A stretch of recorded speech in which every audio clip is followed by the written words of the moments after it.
तो चलो बच्चे, अब आप लोग चाय वगैरह पी के आ चुके होंगे, समोसे वगैरह खा के आ चुके होंगे, तो अब आप लोग रिफ्रेश फील कर रहे होंगे। तो अब हम लोग अपने नेक्स्ट टॉपिक को शुरू करते हैं। तो अब हमें बच्चे पढ़ना है रिजर्व्स के बारे में, रिजर्व्स और एक्यूमुलेटेड प्रॉफिट और लॉसेस। ठीक है जी, तो मेरे साथ यहाँ पे लिखना reserves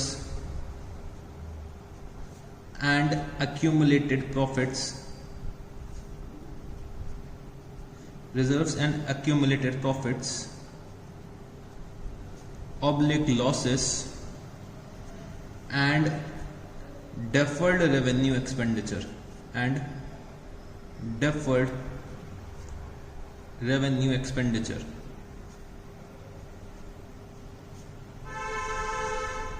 and deferred revenue expenditure। तो बच्चे अब हमें इसके बारे में पढ़ना है कि अगर मेरे को अपने बैलेंस शीट में मेरी जो ये पार्टनरशिप फर्म की बैलेंस शीट होगी, जो मेरे ओल्ड पार्टनर्स की बैलेंस शीट होगी, तो जैसे कि हमारे यहाँ दो पार्टनर्स थे ए और बी, और सी एक तीसरा पार्टनर आ रहा था। तो ये जो बैलेंस शीट आप लोगों को क्वेश्चन में दे रखी होगी वो बच्चे ए और बी की दे रखी होगी, और बैलेंस शीट ऐसी कुछ आ रही होगी। ठीक है जी, तो बैलेंस शीट में बच्चे बहुत सारे रिजर्व्स आ रहे होंगे। फॉर एग्जाम्पल एक आपका आ रहा होगा प्रॉफिट एंड लॉस अकाउंट का बैलेंस यहाँ पे। तो प्रॉफिट एंड लॉस अकाउंट का मान लेते हैं 50,000 रुपीज आ रहा है। जनरल रिजर्व का आ रहा है 1 लाख रुपीस। और बच्चे हो सकता है और कुछ भी रिजर्व्स आपके आ रहे हो, जैसे कि workman compensation reserve, workman compensation reserve for example 90,000 rupees का आ रहा है, और इन्वेस्टमेंट फ्लक्चुएशन रिजर्व। तो ये सब रिजर्व्स हो सकता है आपके बैलेंस शीट में आ रहा हो, ये सब रिजर्व्स हो सकता है आपके बैलेंस शीट में आ रहे हो। तो मैंने यहाँ पे ऐसे लिख दिया। ठीक है जी, तो ये सब रिजर्व्स आपके बैलेंस शीट में आ रहे होंगे। और हो सकता है कि कुछ लॉसेस आपके बैलेंस शीट में आ रहे हो। फॉर एग्जांपल लॉसेस की अगर मैं बात करूं तो ये प्रॉफिट एंड लॉस अकाउंट का जो एक क्रेडिट बैलेंस आ रहा है, हो सकता है शायद डेबिट बैलेंस आ रहा हो। तो मान लेते हैं कि ये जो मेरा प्रॉफिट एंड लॉस अकाउंट का बैलेंस आ रहा है वो 2019-20 का आ रहा है, और यहाँ पे मैंने एक देखा कि मेरे को 18-19 में लॉस हुआ था, तो लॉस का यहाँ पे आ रहा है एसेट साइड पे। ठीक है जी, और आपके कुछ डेफर्ड रेवेन्यू एक्सपेंडिचर्स भी आ सकते हैं, जैसे कि एडवर्टाइजमेंट का खर्चा जो हम लोगों ने पढ़ा था कि एडवर्टाइजमेंट का एक्सपेंस जो हमारा होता है वो डेफर्ड रेवेन्यू एक्सपेंडिचर होता है। तो एडवर्टाइजमेंट सस्पेंस, एडवर्टाइजमेंट सस्पेंस, तो एडवर्टाइजमेंट सस्पेंस का अमाउंट आ रहा है लेट्स टेक 50,000 रुपीज। अब बच्चे समझने की कोशिश करना, ये जितने भी रिजर्व्स आ रहे हैं, प्रॉफिट्स या लॉसेस के बैलेंसेस आ रहे हैं, या फिर डेफर्ड रेवेन्यू एक्सपेंडिचर के बैलेंसेस आ रहे हैं, ये सारे के सारे बैलेंसेस किसको बिलोंग करते हैं? हमारे ओल्ड पार्टनर्स को बिलोंग करते हैं, मतलब ए और बी को बिलोंग करते हैं। ये जितने भी प्रॉफिट्स हैं, अगर बच्चे मैं रिजर्व क्रिएट करता हूँ तो वो मैं कहाँ से क्रिएट करता हूँ? अपने प्रॉफिट्स का ही एक हिस्सा मेरा क्या होता है? रिजर्व्स होता है। ये हमने पढ़ा था फंडामेंटल्स के चैप्टर में कि हम लोग अपने प्रॉफिट से ही रिजर्व्स बनाते हैं। तो रिजर्व्स जो हम लोगों ने क्रिएट करे होंगे वो अपने प्रॉफिट से क्रिएट करे होंगे। और बच्चे जो मेरे लॉसेस होंगे वो ड्यूरिंग द ईयर के लॉसेस होंगे जो हम लोगों ने अपनी ट्रेडिंग एक्टिविटीज परफॉर्म करी होगी। एडवर्टाइजमेंट का भी कुछ ना कुछ हम लोग एक्सपेंडिचर इनकर करते हैं, तो वो मेरा क्या हो जाता है? Deferred revenue expenditure. तो ये जितने भी रिजर्व्स या फिर प्रॉफिट या फिर लॉसेस के बैलेंसेस आ रहे हैं, ये बच्चे बिलोंग किसको करते हैं? हमारे ओल्ड पार्टनर्स को, ए और बी को बिलोंग करते हैं। अब ए और बी को बिलोंग करते हैं मतलब ये सारे के सारे प्रॉफिट और लॉसेस ए और बी ने अपनी मेहनत से कमाए हैं। ये जितने भी प्रॉफिट्स इन लोगों ने अर्न करें वो अपनी मेहनत से अर्न करें, और बच्चे जितने भी ये लॉसेस इन लोगों ने सफर करें वो बच्चे अपनी गलतियों की वजह से लॉसेस सफर करें। तो ये प्रॉफिट्स और लॉसेस सब किसको बिलोंग करते हैं? हमारे ओल्ड पार्टनर्स को बिलोंग करते हैं। अब समझने की कोशिश करना, सी हमारा एक नया पार्टनर आ रहा है, और सी अगर हमारे पार्टनरशिप फर्म में आएगा तो वो बच्चे वो भी इन प्रॉफिट्स का हिस्सेदार बन जाएगा। बट बच्चे ये सारे प्रॉफिट्स किसने कमाए? ए और बी ने मिलकर कमाए हैं। तो अगर सी को इसका हिस्सा मिलेगा तो ए और बी गुस्सा नहीं करेंगे। ए और बी गुस्सा नहीं करेंगे कि भाई सी आ रहा है तो सी को भी इन प्रॉफिट्स में हिस्सा मिल जाएगा। तो ए और बी क्या कहेंगे कि भाई ये प्रॉफिट्स हम लोगों ने अपनी मेहनत से कमाए, ये प्रॉफिट्स हम लोगों ने अपनी मेहनत से कमाए, तो भाई ये प्रॉफिट्स हमको मिलने चाहिए। हम लोगों ने इतने सालों मेहनत करी, मतलब इतने साल तक मेहनत करी, तो ये प्रॉफिट्स मेरे प्रॉफिट्स हैं। सी तो आज की डेट से आ रहा है, आज के बाद से जो हम लोग प्रॉफिट्स अर्न करेंगे उसी में तो सी को हिस्सा मिलना चाहिए, उसी में तो सी को शेयर मिलना चाहिए। जो पुराने प्रॉफिट्स हैं वो किसके? ए और बी के हैं। तो हमें पुराने प्रॉफिट्स को क्या करना पड़ेगा, जितने भी मेरे बैलेंस शीट में प्रॉफिट्स आ रहे होंगे, जितने भी मेरे नए पार्टनर के एडमिशन के प्रॉफिट्स होंगे, वो मेरे को अपने ओल्ड पार्टनर्स में डिस्ट्रीब्यूट करने पड़ेंगे।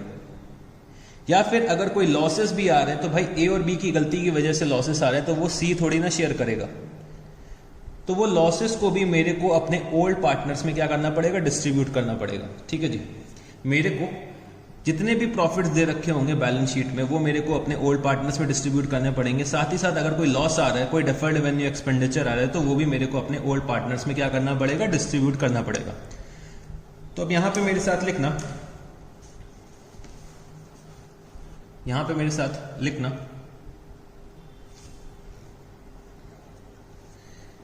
if at the time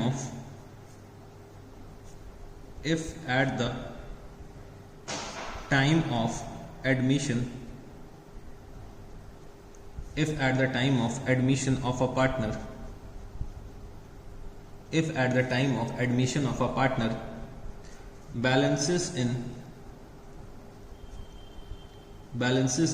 reserves and accumulated profits oblique losses exist in the balance sheet,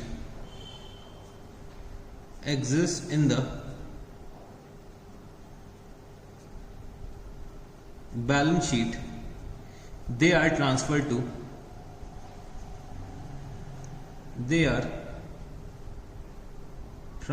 to old partners capital account, old partners capital account, और ब्रैकेट में लिख लेना और current account in case of, और current account in case of fixed capital method, और current account in case of fixed capital in their old profit sharing ratio, in their old profit sharing ratio, in their old profit sharing ratio. तो बच्चे जितने भी मेरे profits के balances आ रहे होंगे, reserves के बैलेंसेस आ रहे होंगे, लॉसेस के बैलेंसेस आ रहे होंगे, डेफर्ड रेवेन्यू एक्सपेंडिचर के बैलेंसेस आ रहे होंगे, वो बच्चे मेरे को ट्रांसफर करना पड़ेगा अपने ओल्ड पार्टनर्स के कैपिटल अकाउंट में in their old profit sharing ratio.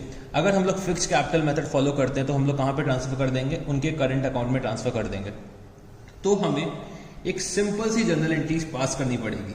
ठीक है जी, मेरे को एक सिंपल सी जनरल एंट्री पास करनी पड़ेगी कि मैं क्या एंट्री पास करूंगा, रिजर्व्स के अकाउंट को डेबिट कर दूंगा। अगर रिजर्व्स मेरे बैलेंस शीट में आ रहे हैं तो रिजर्व्स अकाउंट डेबिट, रिजर्व्स को मैं डिस्ट्रीब्यूट कर रहा हूं अपने ओल्ड पार्टनर्स में, तो मैंने यहां पे लिखा reserves account debit to old partners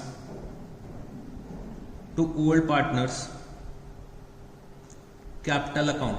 ठीक है जी, और मैं इसको जो डिस्ट्रीब्यूशन करूंगा in old profit sharing ratio.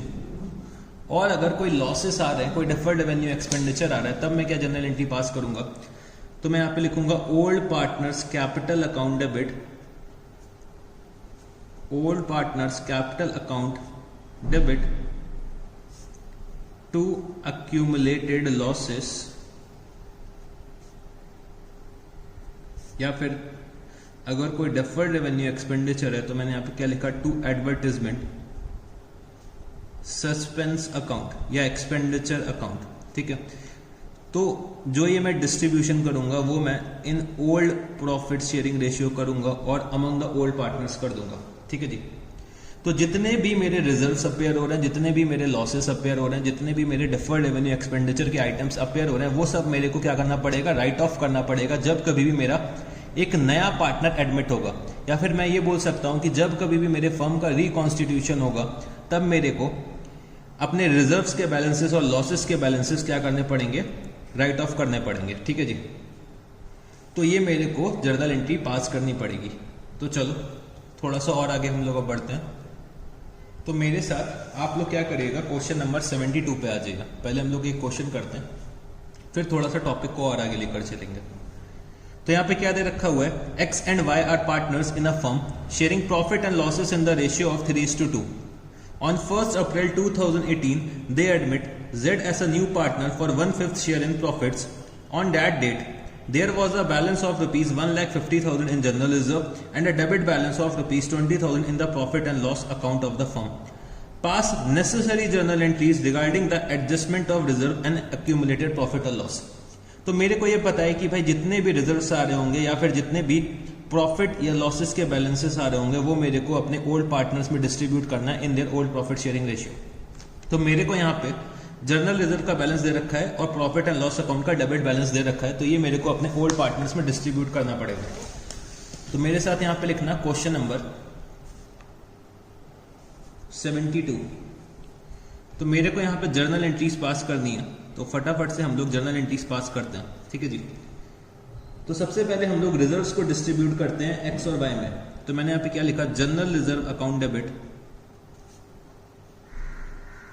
General reserve account debit to X capital account to Y's capital account, to X capital account to Y's capital account. तो 1,50,000 rupees का जनरल रिजर्व था, इसको मेरे को डिस्ट्रीब्यूट करना है in the profit sharing ratio, तो मतलब 3:2 के रेशियो में मेरे को डिस्ट्रीब्यूट करना है। तो ये आ जाएगा 90,000, ये आ जाएगा 60,000। मैंने यहाँ पे एक नरेशन लिख दिया, being general reserve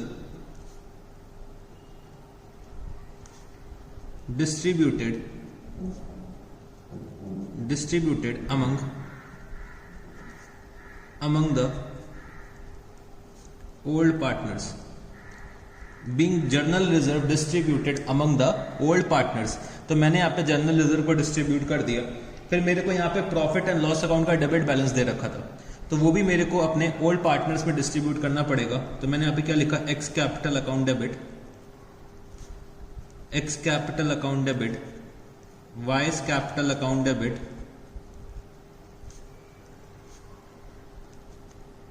to profit and loss account, to profit and loss account. तो भाई प्रॉफिट एंड लॉस अकाउंट का बैलेंस आ रहा था 20,000 रुपीज और मेरे को इसको 3:2 के रेशियो में डिस्ट्रीब्यूट करना है। तो एक्स के कैपिटल अकाउंट को हम लोग डेबिट कर देंगे 12,000 से और वाई के कैपिटल अकाउंट को हम लोग डेबिट कर देंगे 8,000 रुपीज से। और मैं यहाँ पे नरेशन लिख देता हूँ, being profit and loss debit balance distributed among the old partners, among the old partners। तो हम लोगों ने यहाँ पे जनरल रिजर्व भी डिस्ट्रीब्यूट कर दिया और बच्चे प्रॉफिट एंड लॉस अकाउंट का बैलेंस भी डिस्ट्रीब्यूट कर दिए। तो हम लोगों ने यहाँ पे क्वेश्चन नंबर 72 सॉल्व कर लिया। ठीक है जी। अब चलो थोड़ा सा और टॉपिक को आगे लेकर चलते हैं। तो कभी कभी बच्चे आपको क्या करेगा एग्जामिनर, वो आपको बैलेंस शीट में एम्प्लॉयज प्रोविडेंट फंड दे देगा, ESI पेबल दे देगा। तो भाई एम्प्लॉयज प्रोविडेंट फंड जो दिया होगा आपको लायबिलिटी साइड में अपने बैलेंस शीट के, मतलब जो हमारी ये बैलेंस शीट दे रखी होगी, यहाँ पे लिख देंगे कि भाई एम्प्लॉयज प्रोविडेंट फंड या फिर ESI पेबल। तो भाई एम्प्लॉयज प्रोविडेंट फंड जो होती है वो बच्चे मेरी लायबिलिटी होती है, वो मेरा रिजर्व नहीं होता है, वो मेरे को अपने एम्प्लॉयज को पे करना पड़ता है। तो एम्प्लॉयज प्रोविडेंट फंड बच्चे मेरी क्या हो जाती है, लायबिलिटी होती है जो मेरे को अपने एम्प्लॉयज को पे करनी होती है। तो बच्चे कभी कभी क्या गलती करते हैं कि एम्प्लॉयज प्रोविडेंट फंड, उसके आगे क्या लिख दिया है, फंड। तो फंड समझ के लोग सोचते हैं कि भाई ये पैसा इकट्ठा किया और हमें अपने ओल्ड पार्टनर्स में इसको डिस्ट्रीब्यूट करना है। बट एम्प्लॉयज प्रोविडेंट फंड बच्चे क्या होती है, हमारे बिजनेस की लायबिलिटी होती है जो हमें अपने एम्प्लॉयज को at the time of retirement pay करना पड़ता है। Similarly employee state insurance payable, मतलब ESI पेबल भी कभी कभी आप लोगों को देखने को मिलेगा बैलेंस शीट में। तो वो भी हमारी क्या होती है, एम्प्लॉयज के लिए लायबिलिटी होती है। तो वो भी कभी कभी बच्चे क्या करते हैं कि डिस्ट्रीब्यूट कर देते हैं। तो यहां पे एक लिख लेना नोट मेरे साथ, employees provident fund, employees provident fund and ESI payable are the liabilities of the firm, are the liabilities of the firm, are the liabilities of the firm, hence they are not distributed, hence they are not distributed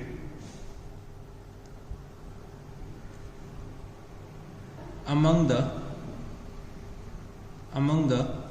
old partners, hence they are not distributed among the old partners. तो employees provident fund अगर मेरे को दे रखा है और ESI दे रखा है तो वो मेरे को अपने ओल्ड पार्टनर्स में डिस्ट्रीब्यूट नहीं करना होता। तो बच्चे ये बातें कुछ होती हैं रिजर्व्स की और मतलब एक्यूमुलेटेड प्रॉफिट या लॉसेस की या फिर डिफर्ड रेवेन्यू एक्सपेंडिचर की, ठीक है। अब बच्चे मेरे दो स्पेशल रिजर्व्स होते हैं, दो तरीके के स्पेशल रिजर्व्स होते हैं। मतलब एक मेरा होता है वर्कमैन कंपनसेशन रिजर्व, एक होता है मेरा इन्वेस्टमेंट फ्लक्चुएशन रिजर्व। तो ये दोनों बच्चे मेरे क्या होते हैं, एक तरीके के सेपरेट टॉपिक होते हैं जो मेरे को आपको अब पढ़ाने हैं। तो यहाँ पे हेडिंग डाल लेना workman compensation reserve, workman compensation reserve, workman compensation reserve. तो वर्कमैन कंपनसेशन रिजर्व भी बच्चे मेरे को क्या करना पड़ता है, डिस्ट्रीब्यूट करना पड़ता है। बट कभी कभी इसमें क्या होता है ना कि एग्जामिनर हमें कुछ एडजस्टमेंट्स दे देता है, वो हमें आनी चाहिए। तो वर्कमैन कंपनसेशन रिजर्व और इन्वेस्टमेंट फ्लक्चुएशन रिजर्व हमारे सबसे मोस्ट इंपॉर्टेंट रिजर्व होते हैं जो हमें अच्छे से रिवाइज करके जाना होता है एग्जाम में, क्योंकि एग्जामिनर को पता होता है कि यहाँ पे बच्चे थोड़ा सा कंफ्यूज हो जाते हैं, तो यहाँ पे बच्चे थोड़ी सी गलती कर सकते हैं। तो वर्कमैन कंपनसेशन रिजर्व हमें बहुत अच्छे से समझना है, ठीक है जी। अच्छा, वर्कमैन कंपनसेशन रिजर्व का मतलब क्या होता है, सबसे पहले हमें यह पता होना चाहिए। अब बच्चे हमारा जो ये बिजनेस चल रहा है, ये हमारा बिजनेस है, यहाँ पे बहुत सारे एम्प्लॉयज होंगे, मेरे बहुत सारे वर्कर्स होंगे बिजनेस में जो काम करते होंगे, ठीक है जी। तो बच्चे ये पॉसिबिलिटी रहती है कि भाई हमारी ये फैक्ट्री में काम कर रहे हैं, हमारे बिजनेस में काम कर रहे हैं, तो इनको हो सकता है काम करते करते कुछ चोट वगैरह लग जाए, कुछ एक्सीडेंट वगैरह इनका हो जाए। तो भाई हमें क्या करना पड़ेगा, इनको कुछ ना कुछ कंपनसेशन पे करना पड़ेगा अगर इनको फैक्ट्री में चोट लगती है या फिर इनका कोई एक्सीडेंट हो जाता है। तो भाई बिजनेस की ये रिस्पॉन्सिबिलिटी होती है कि वो अपने एम्प्लॉयज को कंपनसेशन पे करें। अगर उनके एम्प्लॉयज को ड्यूरिंग द बिजनेस आवर और बच्चे with in the business premises अगर कोई भी चोट लग रही है तो बिजनेस को अपने एम्प्लॉयज को कंपनसेशन पे करना पड़ता है। तो हम लोग मैन्युफैक्चरिंग इंडस्ट्री को फॉर एग्जांपल बिलोंग करते हैं, तो यहाँ पे थोड़े से चांसेस रहते हैं कि कभी कभी एम्प्लॉयज को चोट लग जाती है या फिर कोई एक्सीडेंट हो जाता है या फिर किसी भी तरीके का एम्प्लॉयज से रिलेटेड एक क्लेम अराइज हो जाता है। तो भाई मैं एज अ बिजनेसमैन काम कर रहा हूँ, मेरे को पता है कि भाई हर साल कुछ ना कुछ थोड़े बहुत तो एक्सीडेंट होते ही होते हैं। मेरे को ये पता है कि भाई हर साल थोड़े बहुत एक्सीडेंट होते ही रहते हैं। तो पास्ट ट्रेंड के बेसिस में मैंने ये एनालाइज करा, तो मैंने ये सोचा कि चलो भाई मेरे को हर साल कंपनसेशन का कुछ ना कुछ पैसा तो पे करना ही पड़ता है, ठीक है जी। मेरे को हर साल कंपनसेशन का पैसा कुछ ना कुछ पे करना ही पड़ता है। तो मैं क्या करूं, पहले से इसकी तैयारी करके रखूं। मैं क्या करूं, अपने प्रॉफिट का एक हिस्सा रिजर्व्स में ट्रांसफर कर दूं कि जब भी मेरी कोई एक लायबिलिटी अराइज हो वर्कमैन कंपनसेशन से रिलेटेड, तो मैं अपनी लायबिलिटी को उस रिजर्व से मीट आउट कर सकूं। मेरे को ये पता है कि भाई हर साल मेरे को कुछ ना कुछ तो कंपनसेशन का पे करना ही पड़ता है। मेरे यहाँ हर साल एम्प्लॉयज को थोड़ी बहुत चोट तो लगती है। मैंने इतने अच्छे सेफ्टी मेजर्स रखे हुए हैं, फिर भी थोड़ी बहुत चोट तो लगी जाती है। तो मैंने ये सोचा कि भाई चलो कुछ ना कुछ हम लोग अपने प्रॉफिट से निकाल दें रिजर्व के लिए, मतलब प्रॉफिट का एक हिस्सा रिजर्व्स में ट्रांसफर कर दें, और जिसका नाम मैंने क्या रख दिया, वर्कमैन कंपनसेशन रिजर्व। कि भाई अगर कोई भी लायबिलिटी मेरे को अराइज होगी कंपनसेशन की, तो मैं क्या करूंगा, इस रिजर्व से क्या करूंगा, उस लायबिलिटी को पे कर दूंगा। मैंने अपने प्रॉफिट का एक हिस्सा सेपरेट कर दिया कि भाई मैंने अपने प्रॉफिट को यहां से निकाल के, जैसे ये मेरा प्रॉफिट है, मैंने इसको निकाल के एक मटके में डाल दिया। जो हमारे मटके नहीं होते थे जहां पे हम लोग पैसा इकट्ठा करते थे, जैसे जब आप लोग छोटे होंगे तो आप लोग भी कहीं ना कहीं पैसे इकट्ठा करते होंगे। तो यहाँ पे मैं क्या करता था, पैसे निकाल के डाल देता था कि भाई यहाँ पे पैसे इकट्ठा होते जाएं, और जब कभी भी मेरी लायबिलिटी अराइज होगी तो मैं इससे पैसे निकाल के अपने एम्प्लॉय को क्या करूंगा, पे कर दूंगा। तो मैंने अपने प्रॉफिट का एक हिस्सा सेपरेट कर दिया। अब बच्चे जो ये प्रॉफिट्स क्रिएट हुए हैं वो हमारे ओल्ड पार्टनर्स के प्रॉफिट होंगे। उन्होंने अपने प्रॉफिट्स को इकट्ठा करा है, तो भाई ये प्रॉफिट्स भी तो ओल्ड पार्टनर्स के हैं, तो मेरे को ये प्रॉफिट को क्या करना चाहिए, डिस्ट्रीब्यूट कर देना चाहिए अपने ओल्ड पार्टनर्स में। तो ये हम लोगों को पता है कि भाई मेरे को अपने रिजर्व्स को डिस्ट्रीब्यूट करना ओल्ड पार्टनर्स के केस में। बट बच्चे कभी कभी क्या होगा, आप लोगों को क्वेश्चन में देखने को मिलेगा कि हमारा एक नया पार्टनर हमारे बिजनेस फर्म में आ रहा है, पार्टनरशिप फर्म में आ रहा है। और वो आ रहा है और साथ ही साथ हमको बता देगा एग्जामिनर कि भाई आप लोगों का वर्कमैन कंपनसेशन रिजर्व है फॉर एग्जांपल 50,000 रुपए, और बताएगा कि भाई एक एम्प्लॉय को चोट लग गई तो हमें उसको क्या करना पड़ेगा, लाइबिलिटी पे करनी पड़ेगी, लाइबिलिटी पे करनी पड़ेगी फॉर एग्जांपल 10,000 रुपीज की। तो इसका हमें कैसे क्या एडजस्टमेंट करना होगा वो अब हमें सीखना है कि भाई मेरे को ये पता है कि मेरे को अपना वर्कमैन कंपनसेशन रिजर्व डिस्ट्रीब्यूट भी करना है और जो ये लायबिलिटी अराइज हुई है वो मेरे को पे भी करनी है। तो इसका कैसे क्या हमें ट्रीटमेंट करना है ये अब हमें समझने की कोशिश करनी है। ठीक है जी, वर्कमैन कंपनसेशन रिजर्व क्या होता है ये भी मैंने आपको समझा दिया और थोड़ा सा मैंने इसको जिस्ट दे दिया कि भाई कैसे क्या हमें अकाउंटिंग ट्रीटमेंट करना होगा। तो मैं आपको कुछ सिनेरियोस बताने जा रहा हूं, तो उन सिनेरियोस में मेरे को कैसे क्या अपने वर्कमैन कंपनसेशन रिजर्व का ट्रीटमेंट करना होगा ये मेरे को आना चाहिए। ठीक है जी, तो चलो हम लोग इसको सॉल्व करते हैं। तो सबसे पहले यहाँ पे लिखना सिनेरियो 1 या फिर लिख लो केस 1 या सिनेरियो 1 जैसा भी सही लगे। यहाँ पे लिखना if no claim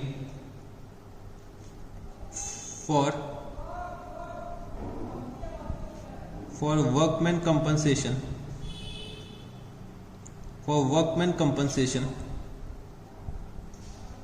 reserve exist. If no claim for workman compensation reserves exist. तो बच्चे ये समझ लो कि मेरा वर्कमैन कंपनसेशन रिजर्व आ रहा है बैलेंस शीट में 50,000 रुपीज का। ठीक है जी, ये मेरा हर सिचुएशन में, मतलब मैंने मान लिया कि हर सिचुएशन में मेरा वर्कमैन कंपनसेशन रिजर्व जो दे रखा है बैलेंस शीट में वो कितना है 50,000 रुपीज। और यहाँ पे मेरे को ये बताया कि भाई कोई भी क्लेम एग्जिस्ट नहीं करता है वर्कमैन कंपनसेशन रिजर्व का। If no claim for workman compensation reserve exist, तो इसका मतलब क्या हो गया कि भाई कोई भी लाइबिलिटी मेरी है नहीं। लाइबिलिटी क्या है मेरी जीरो, मतलब मेरे कोई भी वर्कर को चोट नहीं लगी। तो मेरे पास पूरा 50,000 रुपए है, तो मैं क्या करूंगा, इस 50,000 रुपए को अपने ओल्ड पार्टनर्स में डिस्ट्रीब्यूट कर दूंगा। तो मेरे ओल्ड पार्टनर्स, दो पार्टनर्स हैं, मान लेता हूं कि भाई मेरे दो पार्टनर्स हैं ए और बी, और इनका प्रॉफिट शेयरिंग रेशियो है 1:1 का। ठीक है जी, ए और बी मेरे दो पार्टनर्स हैं जिनका प्रॉफिट शेयरिंग रेशियो है 1:1, और मेरा एक नया पार्टनर आ रहा है सी। तो सी से मतलब नहीं है क्योंकि मेरे को जो ये रिजर्व डिस्ट्रीब्यूट करना होता है वो किस में डिस्ट्रीब्यूट करना होता है, अपने ओल्ड पार्टनर्स में। तो बस मैंने इतना बता दिया कि सी आ रहा है। अब वर्कमैन कंपनसेशन रिजर्व को मेरे को डिस्ट्रीब्यूट करना पड़ेगा और मेरी कोई भी लायबिलिटी नहीं है, कोई क्लेम एग्जिस्ट नहीं करता है। तो मैं पूरे के पूरे वर्कमैन कंपनसेशन रिजर्व को अपने पार्टनर्स में डिस्ट्रीब्यूट कर दूंगा। तो workman compensation reserve account debit to A's capital account to B's capital account.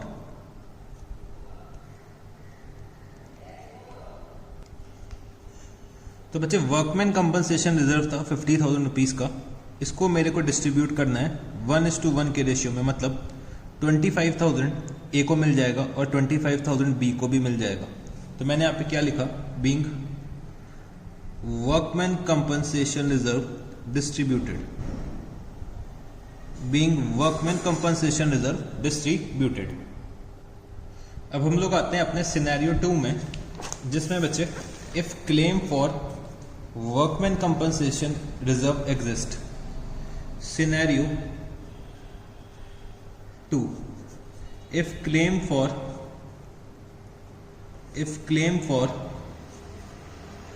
workman compensation reserve, if claim for workman compensation exist। ठीक है जी, तो if claim for workman compensation reserve exist, तो इसमें लिखना केस ए। Case ए, तो workman compensation का जो claim है, workman compensation claim, workman compensation claim जो हमें क्वेश्चन में दे रखा है वो है बच्चे 10,000 रुपीज। ठीक है, वर्कमैन कंपनसेशन क्लेम कितना है 10,000 rupees. Workman compensation reserve same है हमारा कितना 50,000 रुपीज। और अब की बार बच्चे वर्कमैन कंपनसेशन क्लेम कितना दे रखा हुआ है 10,000 रुपए का। अब समझने की यहाँ पे कोशिश करना कि 50,000 रुपए का रिजर्व है और 10,000 रुपए का क्लेम है। तो हम लोगों ने रिजर्व्स बना रखे हैं बच्चे कि जिससे कि हम लोग अपने क्लेम को मीट आउट कर सकें। हम लोगों ने रिजर्व क्यों बनाया? जिससे कि कोई भी वर्कमैन से रिलेटेड क्लेम अराइज होगा हम लोग उसका पेमेंट कर सकें। तो बच्चे मैंने 50,000 रुपए का रिजर्व बना रखा है और क्लेम कितना है? 10,000 रुपए का क्लेम है। तो मैं क्या करूंगा, रिजर्व से उसका पेमेंट कर दूंगा क्लेम का, मतलब अपने रिजर्व से क्लेम का पेमेंट कर दूंगा, क्योंकि रिजर्व्स मैंने वर्कमैन के लिए बनाए। तो भाई वर्कमैन का एक क्लेम अराइज हुआ है तो मैं क्लेम का पेमेंट अपने रिजर्व से करूंगा। तो मैंने यहां पे क्या लिखा, workman compensation reserve account debit. तो मेरे को यहां पे क्लेम का पेमेंट करना है। तो 50,000 का रिजर्व था और क्लेम का पेमेंट कितने का है? 10,000 रुपए का। तो मैंने यहां पे लिखा workman compensation liability, workman compensation liability. मेरी लायबिलिटी कितने की है? 10,000 रुपए की है। तो मैं 50,000 में से 10,000 की तो लायबिलिटी पे ऑफ कर दूंगा और बच्चे जो भी रिमेनिंग बचेगा, मतलब 40,000 रुपीज जो रिमेनिंग बचेगा वो मेरे को अपने ओल्ड पार्टनर्स में डिस्ट्रीब्यूट करना पड़ेगा। तो मैं यहाँ पे क्या करूंगा, जो रिमेनिंग अमाउंट है वो अपने ओल्ड पार्टनर्स में डिस्ट्रीब्यूट कर दूंगा। तो 2A's कैपिटल 2B's कैपिटल, और हम लोग 1:1 के रेशियो में डिस्ट्रीब्यूट कर देंगे, मतलब 20,000 एंड 20,000 रुपीज। तो ये बच्चे मेरा हो गया केस ए। अब हम लोग आते हैं अपने नेक्स्ट केस में। तो केस बी में वर्कमैन कंपनसेशन क्लेम जो है हमारा, workman compensation claim, workman compensation claim का अमाउंट है 50,000 रुपीज। तो बच्चे हम लोगों ने रिजर्व्स कितने का बनाया था? रिजर्व हम लोगों ने बनाया था 50,000 रुपए का, और बच्चे क्लेम भी कितना है? 50,000 रुपए का है। तो हम लोग पूरा का पूरा क्लेम अमाउंट कहां से पे कर देंगे? हम लोग अपने रिजर्व से पे कर देंगे। तो मेरे पास कुछ बचेगा ही नहीं, तो मैं अपने पार्टनर्स में कैसे डिस्ट्रीब्यूट कर सकता हूं? तो मैं पूरे के पूरे क्लेम का पेमेंट कहां से कर दूंगा? वर्कमैन कंपनसेशन रिजर्व से कर दूंगा। तो इस सिचुएशन में हम लोग क्या एंट्री पास करेंगे? वर्कमैन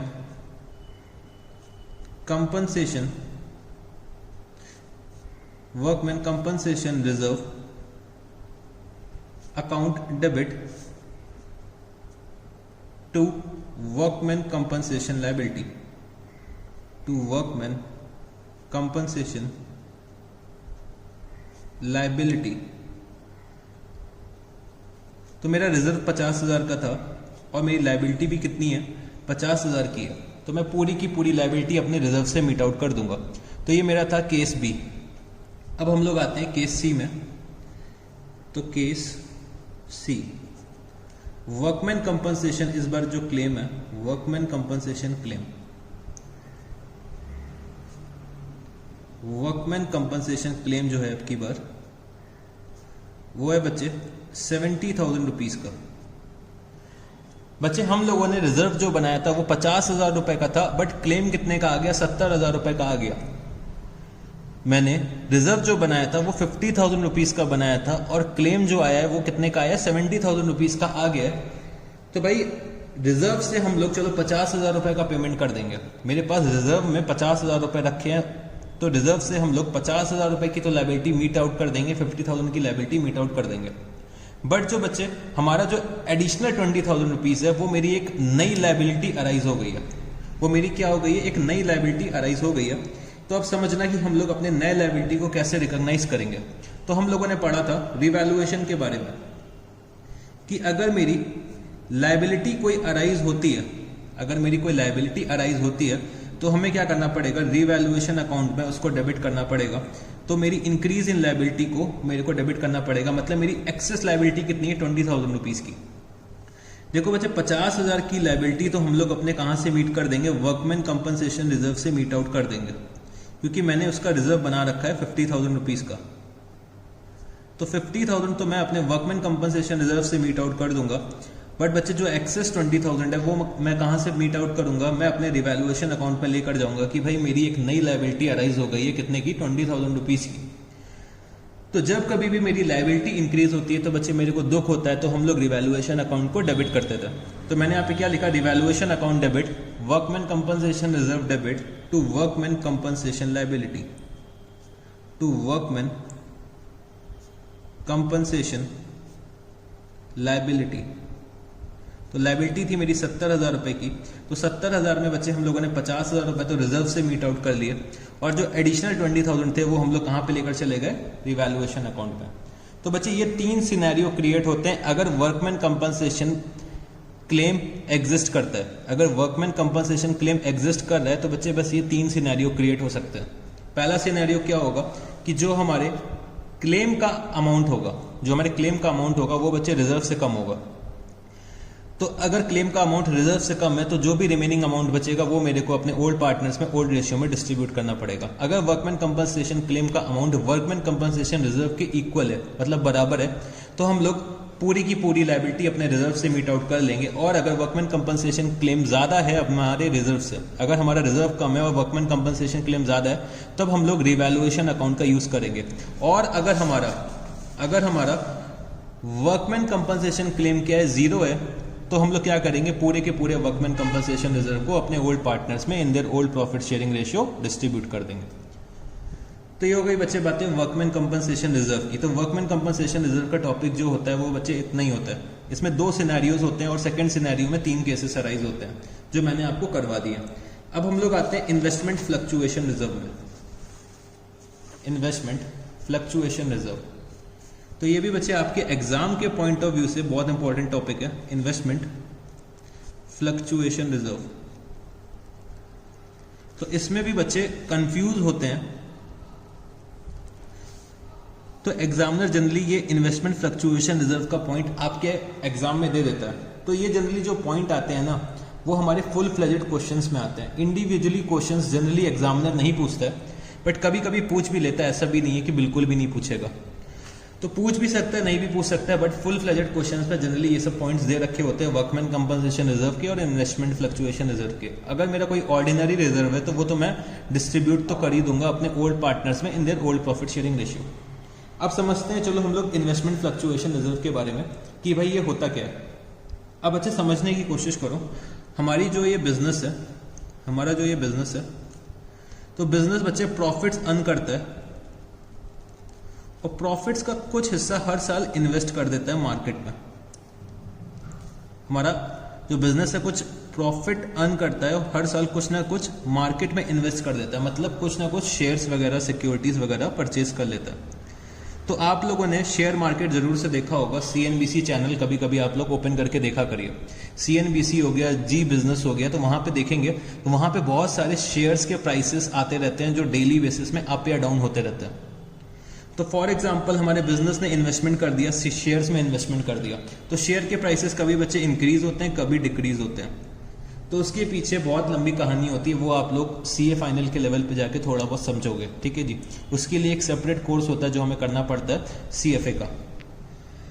तो जो ये शेयर के प्राइसेस होते हैं वो डेली बेसिस पे अप डाउन होते हैं। तो अब मेरे को डर होता है कि भाई मैंने क्या करा, इन्वेस्टमेंट करा, फॉर एग्जाम्पल 50,000 रुपीज का मैंने इन्वेस्टमेंट करा शेयर्स में। भाई शेयर के अगर प्राइसेस इंक्रीज होंगे तो मेरे को खुशी होगी, क्योंकि भाई मैंने शेयर्स परचेज करें, शेयर के प्राइसेस इंक्रीज हो रहे हैं तो मेरा प्रॉफिट इंक्रीज होगा। फॉर एग्जांपल एक शेयर का प्राइस था 50 रुपीज, तो भाई मैंने शेयर्स परचेज करे, तो मैंने 1000 शेयर्स परचेज करे होंगे, तो 50,000 रुपीज की मैंने इन्वेस्टमेंट करी। अब भाई अगर शेयर का प्राइस 51 होगा, 52 होगा, 53 होगा, तो मेरे वैसे ही शेयर्स की वैल्यू इंक्रीज होती जाएगी। अगर 51 होगा तो 51,000, 52 होगा तो 52,000। तो अगर मैं इन शेयर को 52 पे सेल करता हूं तो मेरे को 2,000 रुपए का प्रॉफिट हो जाएगा। तो भाई शेयर्स के प्राइस इंक्रीज होंगे तो मेरे को बहुत खुशी होगी। बट बच्चे कभी कभी क्या होता है, शेयर के प्राइस डिक्रीज होना चालू हो जाते हैं, जैसे 49, 48, 47। अगर शेयर के प्राइस डिक्रीज होते हैं तो पार्टनर्स क्या करते हैं, डर जाते हैं कि भाई हमें लॉस सफर होने वाला है। तो उस लॉस को कंपनसेट करने के लिए हम लोग क्या करते हैं, एक रिजर्व बनाते हैं जिसका नाम हम लोग क्या रख देते हैं, इन्वेस्टमेंट फ्लक्चुएशन रिजर्व। उस लॉस को कंपनसेट करने के लिए हम लोग एक रिजर्व बनाते हैं जिसका नाम क्या होता है, इन्वेस्टमेंट फ्लक्चुएशन रिजर्व। जैसे कि हमने क्या करा, हमने शेयर मार्केट में इन्वेस्ट करा 50,000 रुपीज। अब मेरे को डर है कि कहीं मेरे शेयर का प्राइस रिड्यूस ना हो जाए, तो हम लोग क्या करते हैं, अपने प्रॉफिट्स का एक हिस्सा इन्वेस्टमेंट फ्लक्चुएशन रिजर्व में ट्रांसफर कर देते हैं कि अगर भाई हमारे शेयर का प्राइस रिड्यूस होता है तो हम लोग क्या करेंगे, अपने लॉस को कहां से मीट आउट करेंगे, अपने लॉस को मीट आउट करेंगे इन्वेस्टमेंट फ्लक्चुएशन रिजर्व से। प्रॉफिट होगा तो बच्चे अच्छी बात है, अगर हम लोगों ने इन्वेस्टमेंट फ्लक्चुएशन रिजर्व बना रखा है और प्रॉफिट होगा तो बहुत अच्छी बात है, इससे अच्छी बात हम लोग सोच ही नहीं सकते हैं। बट अगर लॉस होगा तो बच्चे हमें कहाँ से मीट आउट करना पड़ेगा? इन्वेस्टमेंट फ्लक्चुएशन रिजर्व से मीट आउट करना पड़ेगा। तो जो हमारे पार्टनर्स होते हैं वो बच्चे थोड़े से सहमी किस्म के होते हैं, मतलब थोड़े से छोटे दिल के होते हैं कि भाई उनको डर लगता है कि उन्होंने जो इतने मेहनत से पैसा कमाया है वो कहीं डूब ना जाए, इतने मेहनत से जो पैसा कमा रखा है वो इन्वेस्ट कर रहा है मार्केट में, वो कहीं डूब ना जाए। इसके लिए वो लोग क्या करते हैं? इन्वेस्टमेंट फ्लक्चुएशन रिजर्व बनाते हैं कि अगर उनके इन्वेस्टमेंट की वैल्यू रिड्यूस हो जाए तो वो लोग अपने इन्वेस्टमेंट की वैल्यू के रिडक्शन का लॉस कहाँ से मीट आउट कर सके? इन्वेस्टमेंट फ्लक्चुएशन रिजर्व से मीट आउट कर सके। ठीक है जी। तो चलो अब मैं आपको इसमें भी कुछ सिनेरियोस कराने जा रहा हूं। हम लोगों को एक एक सिनेरियोस को समझना है। तो चाहो तो पहले यहाँ पे लिख लो एक लाइन इन्वेस्टमेंट फ्लक्चुएशन रिजर्व के बारे में कि investment fluctuation reserve it is a reserve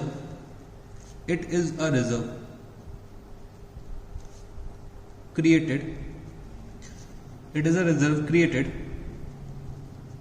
out of profits to meet the fall in the value of investments, ठीक है जी। तो जब कभी भी हमारे फर्म में एक नया पार्टनर आएगा या फिर हमारे फर्म का रिकॉन्स्टिट्यूशन होगा तो मेरे को अपना इन्वेस्टमेंट फ्लक्चुएशन रिजर्व अपने ओल्ड पार्टनर्स में डिस्ट्रीब्यूट करना होता है। बट बच्चे अब मैं आपको बहुत सारे सिनेरियोस कराने जा रहा हूँ कि अलग अलग सिनेरियोस में हमें उसका कैसे क्या ट्रीटमेंट करना होगा। ठीक है जी। तो समझ लो कि हमारी जो इन्वेस्टमेंट की वैल्यू है 50,000 रुपीज है। इन्वेस्टमेंट की वैल्यू कितनी है? 50,000 रुपीज है। ठीक है जी। हमारे दो पार्टनर्स हैं, ओल्ड पार्टनर्स ए और बी, जो प्रॉफिट शेयर कर रहे हैं 1:1 के रेशियो में, और एक नया पार्टनर आ रहा है सी। ठीक है जी। तो सी आ रहा है और मान लेते हैं कि चलो भाई 1/3 शेयर के लिए आ रहा है, तो मेरे को सी के शेयर की रिक्वायरमेंट नहीं है, ना ही सी की रिक्वायरमेंट है इस केस में। ठीक है जी। तो सबसे पहले यहां पे लिखना सिनेरियो 1। यहां पे बच्चे एक और चीज लिख लेना कि जो हमारा इन्वेस्टमेंट फ्लक्चुएशन रिजर्व का अमाउंट है, इन्वेस्टमेंट फ्लक्चुएशन रिजर्व का जो अमाउंट दे रखा है हमें क्वेश्चन में, उसका अमाउंट है, फॉर एग्जांपल हम लोग ले लेते हैं 20,000 रुपीज। ठीक है जी। इन्वेस्टमेंट फ्लक्चुएशन रिजर्व का अमाउंट कितना है? 20,000 रुपीज। अब हम लोग यहाँ पे फर्स्ट सिनेरियो क्रिएट करने जा रहे हैं। तो मैंने यहाँ पे लिखा when market value of investment. तो बच्चे जैसे कि हम लोगों ने 50 में परचेज करे थे 1,000 शेयर, तो मेरी बुक वैल्यू कितनी हो गई? 50,000। अगर ये शेयर 51 के प्राइस पे आ जाते हैं तो 51 इंटू 1,000 क्या हो जाएगा? 51 इंटू 1,000 मेरा हो जाएगा मार्केट वैल्यू। तो इसको हम लोग क्या बोलते हैं? Market value. मेरी बुक वैल्यू है 50,000 और मेरी मार्केट वैल्यू कितनी होगी? 51,000। तो यहां पे लिखना कि भाई मार्केट वैल्यू जो है हमारी, when market value of investment is ₹50,000। Market value of investment is ₹50,000। मतलब हम लोगों ने इन्वेस्टमेंट जो परचेज करा था 50,000 में परचेज करा था और आज उसकी मार्केट वैल्यू कितनी? 50,000 है। मतलब उसकी वैल्यू में कोई भी चेंज नहीं आया, मेरे इन्वेस्टमेंट की वैल्यू में कोई भी चेंज नहीं आया। तब हम लोग अपने रिजर्व्स का कैसे क्या ट्रीटमेंट करेंगे? तो भाई मार्केट वैल्यू भी सेम है और बुक वैल्यू भी सेम है, तो हम लोग क्या करेंगे? पूरे के पूरे रिजर्व्स को डिस्ट्रीब्यूट कर देंगे अपने ओल्ड पार्टनर्स में in their old profit sharing ratio. तो मैंने यहाँ पे क्या लिखा? Investment fluctuation reserve account debit to, investment fluctuation reserve account debit to A's capital account to B's capital account. और हम लोग ये डिस्ट्रीब्यूट कर देंगे ओल्ड प्रॉफिट शेयरिंग रेशियो में। तो मेरे को यहाँ पे अपने रिजर्व्स को डिस्ट्रीब्यूट करना है। रिजर्व्स का अमाउंट कितना आ रहा है? 20,000। तो 10,000 ए को मिल जाएगा और बच्चे 10,000 बी को मिल जाएगा। तो ये बच्चे मेरा हो गया सिनेरियो नंबर 1, जहां पे मार्केट वैल्यू और बुक वैल्यू क्या होती है? इक्वल होती है। अब हम लोग आते हैं अपने सिनेरियो नंबर 2 में। Scenario number 2। तो सिनेरियो नंबर 2 में बच्चे यहां पे लिखना when market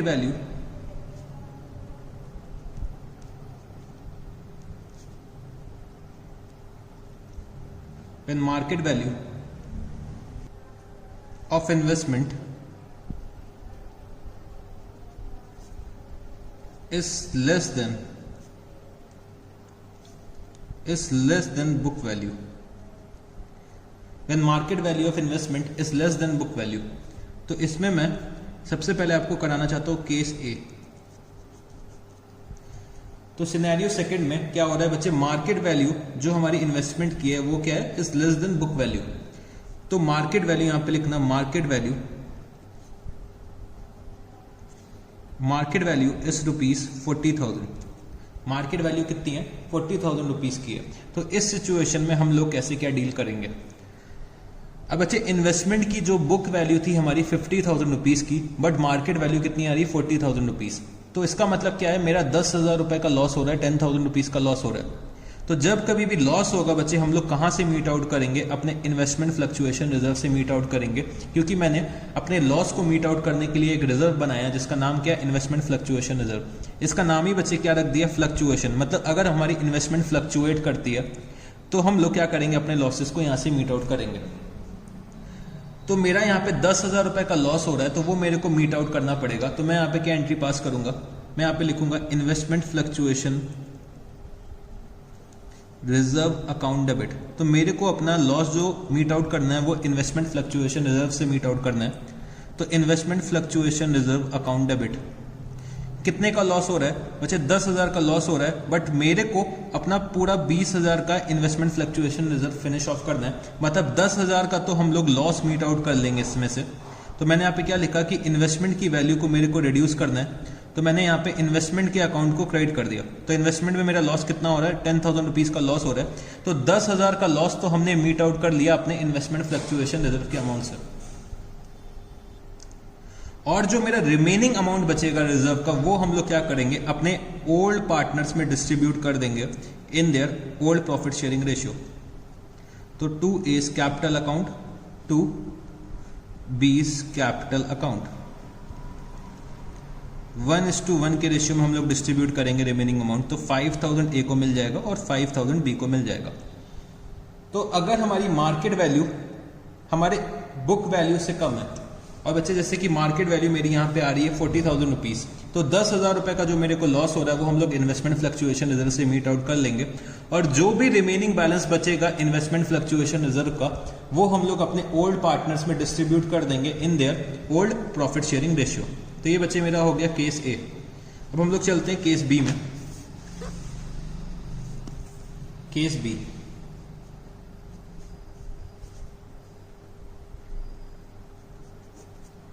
case B, market value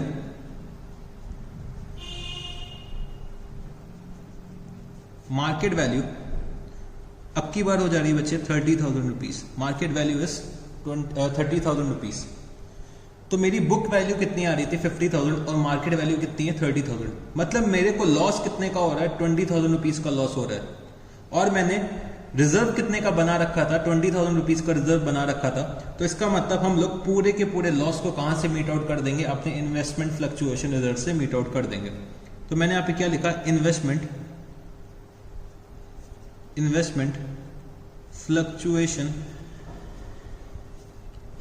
fluctuation reserve account debit. तो भाई मेरे पास रिजर्व में 20,000 रुपए पड़े थे, और बच्चे मेरा लॉस कितने का है, लॉस भी 20,000 का है। तो पूरा का पूरा लॉस हम लोग कहां से मीट आउट करेंगे, इन्वेस्टमेंट फ्लक्चुएशन रिजर्व से मीट आउट करेंगे। तो हम लोगों ने अपना पूरा का पूरा लॉस केस बी में इन्वेस्टमेंट फ्लक्चुएशन रिजर्व से मीट आउट कर लिया। अब हम लोग आते हैं केस सी में। केस सी में बच्चे मार्केट वैल्यू जो है हमारी इन्वेस्टमेंट की, मार्केट वैल्यू है 25,000 रुपीज। मार्केट वैल्यू जो हमारी है वो कितनी है, 25,000 रुपीज। अब की बार बच्चे मेरा लॉस कितना हो रहा है, मेरी बुक वैल्यू मेरे को पता है कितना 50,000 है। तो मेरा लॉस कितना हो जाएगा, लॉस हो रहा है बच्चे मेरा 25,000 रुपीज का। मेरे पास रिजर्व कितना है 20,000 रुपीज। तो 25,000 रुपीज का जो लॉस है बच्चे, हम लोग 25,000 रुपीज का लॉस जो है उसमें से हम लोग मतलब 25,000 का लॉस जो है वो हम लोग मीट आउट करेंगे इन्वेस्टमेंट फ्लक्चुएशन रिजर्व से। बट इन्वेस्टमेंट फ्लक्चुएशन रिजर्व का अमाउंट कितना है 20,000, मतलब 20,000 का लॉस तो हम लोग मीट आउट कर लेंगे कहां से, इन्वेस्टमेंट फ्लक्चुएशन रिजर्व से। जो रिमेनिंग 5,000 का लॉस होगा वो हमें कहां से मीट आउट करना पड़ेगा, तो बच्चे हम लोगों को अपना रिवैल्यूएशन अकाउंट डेबिट करना पड़ेगा रिमेनिंग अमाउंट से। तो मैंने यहाँ पे क्या लिखा, रिवैल्यूएशन अकाउंट डेबिट। रिवैल्यूएशन को हम लोग डेबिट करेंगे 5,000 से, और बच्चे 20,000 का जो लॉस है वो हम लोग मीट आउट करेंगे कहां से, इन्वेस्टमेंट फ्लक्चुएशन रिजर्व से। तो investment fluctuation reserve account debit 20,000 to investment account. तो जब कभी भी हमारा लॉस जो है वो बच्चे रिजर्व के अमाउंट से ग्रेटर होगा तो हमें क्या करना पड़ेगा, रिवैल्यूएशन अकाउंट का यूज करना पड़ेगा। जब कभी भी हमारे इन्वेस्टमेंट फ्लक्चुएशन का लॉस जो होगा वो हमारे रिजर्व से ज्यादा होगा तो मेरे को अपना रिवैल्यूएशन अकाउंट यूज करना पड़ेगा और रिवैल्यूएशन से उस लॉस को मीट आउट करना पड़ेगा। तो जैसे कि भाई मेरे इन्वेस्टमेंट की वैल्यू डिक्रीज हो रही है, तो इन्वेस्टमेंट की वैल्यू डिक्रीज होगी तो मेरे को क्या करना पड़ेगा, अपना रिवैल्यूएशन अकाउंट डेबिट करना पड़ेगा। ये बच्चे मेरे लिए क्या है, दुख की बात है। और जो मेरा दुख है वो बच्चे रिजर्व से के अमाउंट से ज्यादा है तो मेरे को अपना रिवैल्यूएशन अकाउंट क्या करना पड़ेगा, डेबिट करना पड़ेगा। तो यहाँ पे हम लोगों ने बच्चे सिनेरियो 2 भी कंप्लीट कर लिया। तो सिनेरियो 2 में 3 केसेस थे। एक में बच्चे मार्केट वैल्यू 40,000 है, एक में 30,000 है, एक में 25,000 है। तो फर्स्ट केस जो बच्चे हमारा जो 40,000 रुपीज की मार्केट वैल्यू थी, तो वो केस कौन सा हो गया, when fall in value is less than investment fluctuation reserve। दूसरे केस में fall in value is equal to investment fluctuation reserve, और बच्चे तीसरे केस में fall in value is more than investment fluctuation reserve। तो ये मैंने आपको 3 केस करा दिए। अब हम लोग चलते हैं सिनेरियो 3 में। तो इसमें एक थर्ड सिनेरियो भी क्रिएट हो जाता है, scenario number 3। when there is an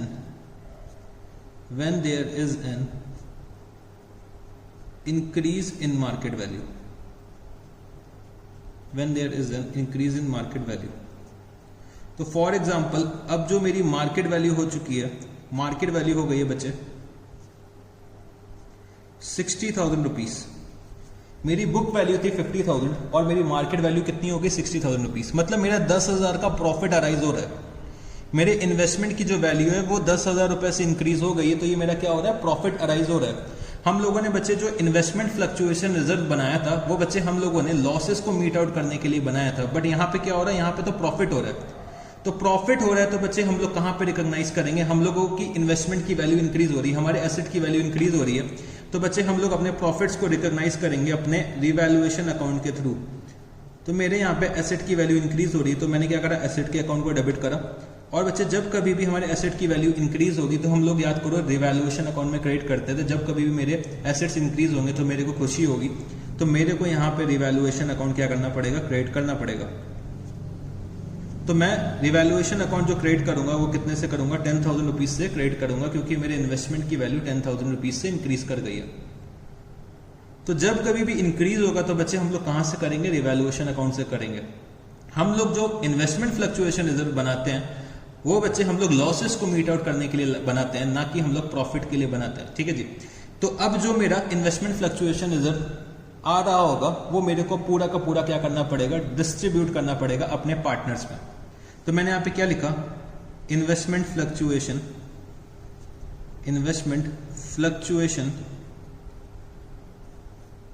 reserve account debit to A's capital account to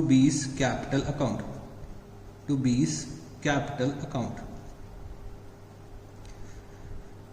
तो इन्वेस्टमेंट फ्लक्चुएशन रिजर्व का अमाउंट था 20,000 और ये मेरे को अपने ओल्ड पार्टनर्स में डिस्ट्रीब्यूट करना है in the old profit sharing ratio. तो 10,000 और बचे 10,000। तो यहाँ पे बच्चे हमारा सिनेरियो 3 भी कंप्लीट हो गया। तो बच्चे इन्वेस्टमेंट फ्लक्चुएशन रिजर्व के केस में 3 सिनेरियोस अराइज हो सकते हैं। तो 3 सिनेरियोस क्या क्या हो जाएंगे, when market value is equal to book value, फिर बच्चे when market value is less than the book value, तो when market value is less than the book value, तो बच्चे उसके अंदर भी 3 केस अराइज होंगे जो हम लोगों ने पढ़ा था कि भाई fall in value is less than the investment fluctuation reserve, fall in value is equal to the investment fluctuation reserve, fall in value is more than the investment fluctuation reserve, और थर्ड सिनेरियो हमारा क्या है, when there is an increase in market value. तो ये 3 scenarios arise होते हैं investment fluctuation reserve के case में। और वर्कमैन कंपनसेशन रिजर्व के केस में बच्चे सिर्फ 2 सिनेरियोस थे।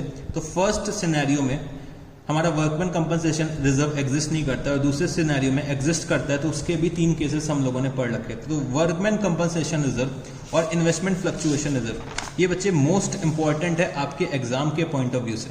इन्वेस्टमेंट फ्लक्चुएशन रिजर्व और बच्चे वर्कमैन कंपनसेशन रिजर्व जो है हमारा वो मोस्ट इंपॉर्टेंट है आपके एग्जाम के पॉइंट ऑफ व्यू से। तो इसको आपको बहुत अच्छे से करना है, ये जितने भी सिनेरियोस हैं इसको आपको बहुत अच्छे से करना है।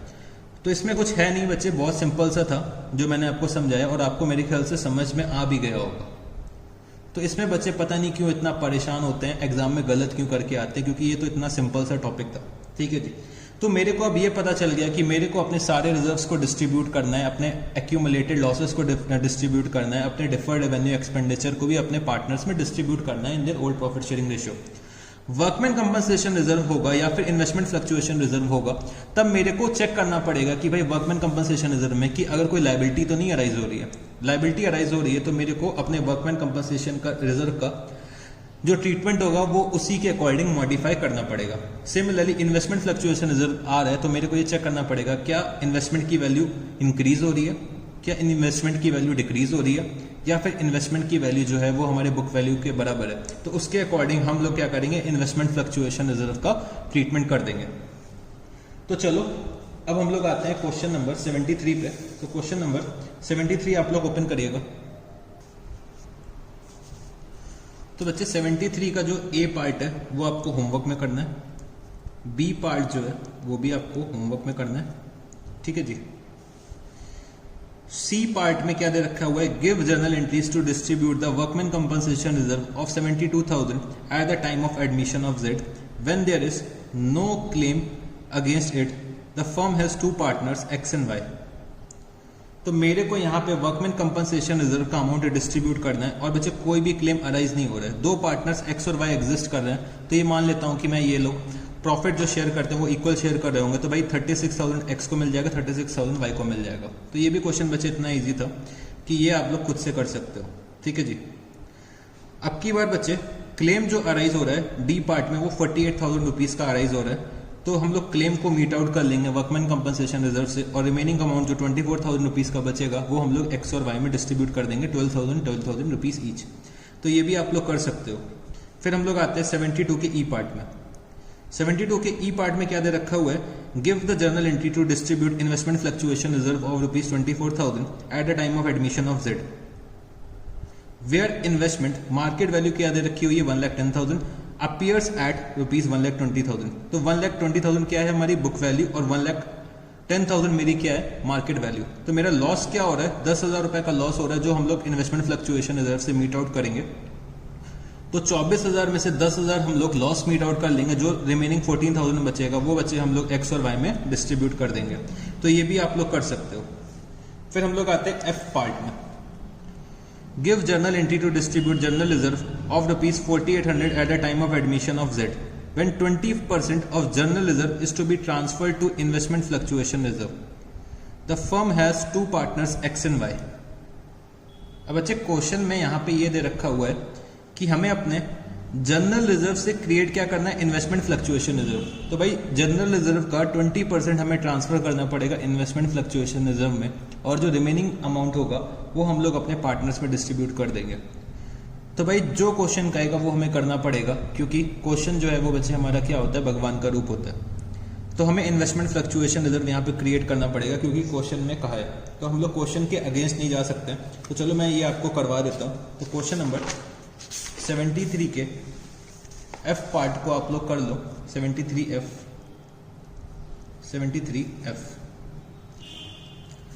तो हम लोग यहाँ पे क्या जनरल एंट्री पास करेंगे, तो मैं यहाँ पे बच्चे डेबिट कर दूंगा जनरल रिजर्व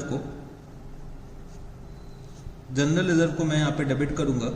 तो general reserve account debit general reserve account debit to investment fluctuation reserve, investment fluctuation reserve, और बचे to A's capital account,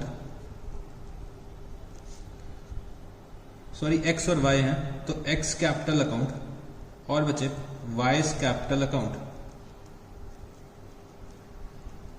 general reserve का अमाउंट दे रखा है 4800, तो 20% हमें इन्वेस्टमेंट फ्लक्चुएशन रिजर्व क्रिएट करना है, मतलब 960, और जो रिमेनिंग बचेगा तो रिमेनिंग मेरा बचेगा 3840। 3840 को हम लोग इक्वल रेशियो में डिस्ट्रीब्यूट कर देंगे, तो 1920 और 1920 मतलब 1:1 के रेशियो में हमने रिमेनिंग अमाउंट डिस्ट्रीब्यूट कर दिया।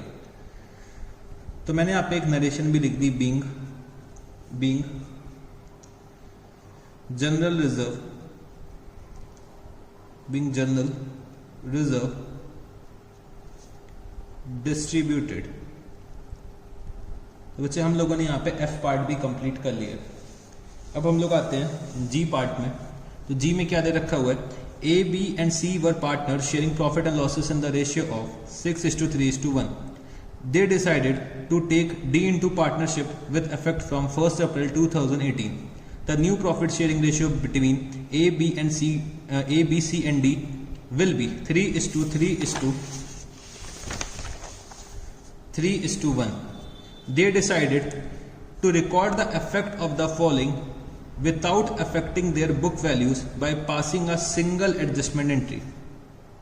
तो मेरे को यहाँ पे जनरल रिजर्व का अमाउंट दे रखा है 1,50,000, कंटिजेंसी रिजर्व का दे रखा है 60,000, प्रॉफिट एंड लॉस अकाउंट का क्रेडिट बैलेंस दे रखा है 90,000, एडवर्टाइजमेंट सस्पेंस का डेबिट बैलेंस दे रखा है 1,20,000।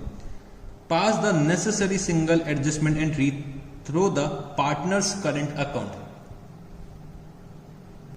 तो ये बच्चे कुछ एक नया क्वेश्चन अराइज हो गया, जैसे कि हमारा रिवैल्यूएशन के केस में अराइज हुआ था कि हमें मेमोरेंडम रिवैल्यूएशन अकाउंट का यूज करना पड़ा था।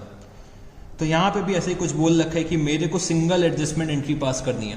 मेरे यहाँ 3 पार्टनर्स थे, ए, बी और सी, एक नया पार्टनर आ रहा है डी। तो ओल्ड प्रॉफिट शेयरिंग रेशियो दे रखा है, न्यू प्रॉफिट शेयरिंग रेशियो दे रखा है, तो मैं यहाँ पे गेन या सेक्रीफाइस कैलकुलेट कर लूंगा। और बच्चे मैं यहाँ पे ये निकाल लूंगा कि भाई कितना अमाउंट डिस्ट्रीब्यूट होना है, तो हम लोग नेट अमाउंट निकाल लेते हैं यहाँ की मेरे को कितना अमाउंट डिस्ट्रीब्यूट करना है। तो बच्चे जो भी पार्टनर सेक्रीफाइस करेंगे उनको अपने सेक्रीफाइसिंग रेशियो का हिस्सा मिल जाएगा, मतलब जितना भी सेक्रीफाइस करेंगे उतना आप उनको शेयर मिल जाएगा जितना वो सेक्रीफाइस करेंगे। मतलब जितना रिजर्व्स आएगा तो रिजर्व से हम लोग ये निकालेंगे कि भाई उन्होंने कितना सेक्रीफाइस करा है, तो उनका जो सेक्रीफाइसिंग रेशियो का हिस्सा होगा वो हम लोग अपने सेक्रीफाइसिंग पार्टनर्स में डिस्ट्रीब्यूट कर देंगे। और सेक्रीफाइसिंग पार्टनर्स को पे कौन करेगा, जो भी हमारे गेनिंग पार्टनर्स होंगे वो सेक्रीफाइसिंग पार्टनर्स को पे कर देंगे। ठीक है जी, तो चलो इस क्वेश्चन को सॉल्व करते हैं।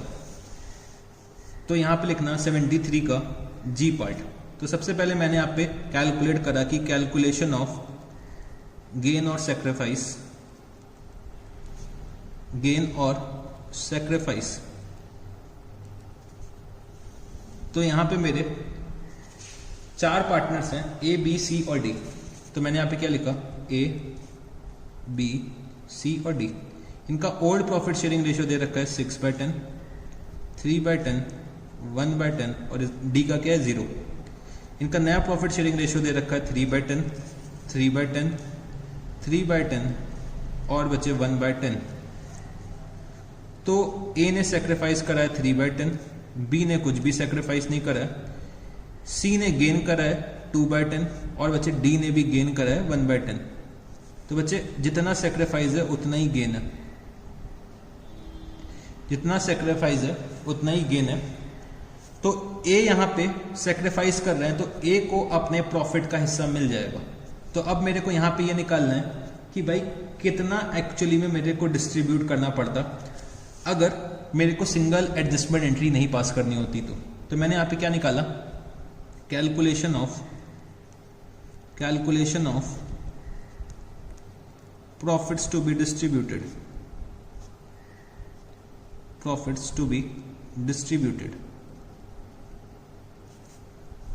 Calculation of profits to be distributed. तो मैंने यहाँ पे लिखा रुपीस।